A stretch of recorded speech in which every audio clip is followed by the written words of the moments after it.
বন্ধুরা, এই মুহূর্তের আরও একটা বড় খবর আপনাদের দিই। 1 জুন থেকেই কিন্তু অন্নপূর্ণা ভাণ্ডার শুরু হতে চলেছে।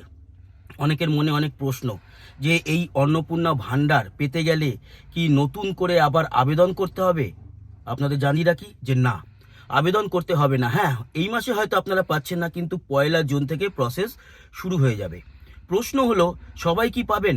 এখানে জানিয়ে রাখি, যারা জীবিত আছেন এবং লক্ষ্মীর ভাণ্ডার পেতেন, এছাড়া ভারতীয় অবশ্যই এসআইআর এর পরেও তাদের নাম রয়েছে ভোটার তালিকায়, সেই সমস্ত যেই মহিলারা পেতেন লক্ষ্মীর ভাণ্ডার, সবাই পাবেন।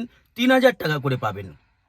আরও একটা সুখবর আপনাদেরকে দিই, সেটা হচ্ছে 1 জুন থেকে সরকারি বাসে মহিলারা উঠলে একেবারে ফ্রিতে আপনারা কিন্তু যাতায়াত করতে পারবেন। তার মানে যে কথা দিয়েছিল বিজেপি ক্ষমতায় আসার পর, সরকার গঠনের পর, সেই কথাগুলো কিন্তু এক এক করে রাখছে। হ্যাঁ, অনেকে হয়তো ভাবতে পারে এ মাসে লক্ষ্মীর ভাণ্ডারের পয়সাটা তারা পাচ্ছেন না বলে খুব অসুবিধা।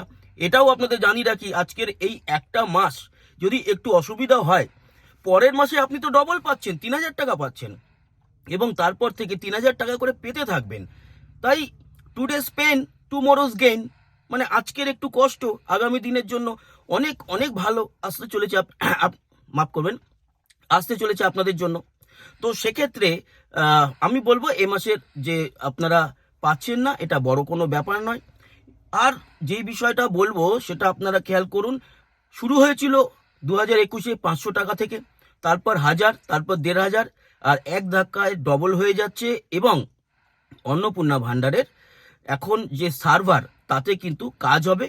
অ্যাকচুয়ালি লক্ষ্মীর ভাণ্ডারকেই আপগ্রেড করা হবে, 3,000 টাকাটাই শুধু নয়। আপগ্রেড কিভাবে করা হবে, যারা যারা লক্ষ্মীর ভাণ্ডার পেতেন তাদের নাম যাচাই করে নেবে। আবেদন কিচ্ছু করতে হবে না, এটা সরকারের কাজ। তারা করে নেবেন। করে নিয়ে যেই নামগুলোকে দেখা যাবে এসআইআর এ বাদ গেছে, কিংবা ধরা পড়েছে তারা অন্য দেশের, ভারতীয় নয়, প্রমাণ দিতে পারেনি ভারতীয় যেই মহিলারা, তাদের, এবং যারা মৃত কিন্তু অ্যাকাউন্টে টাকা ঢুকতো, এই সমস্ত মহিলাদের নাম বাদ দিয়ে লক্ষ্মীর ভাণ্ডারকেই আপগ্রেড করে দেওয়া হবে অন্নপূর্ণা ভাণ্ডারে। তাই নিশ্চিন্ত থাকুন, কোনো অসুবিধা হবে না এই বিষয়টা নিয়ে। আশা করি ইনফরমেশন আপনাদের ভালো লাগলো, কাজে লাগলো।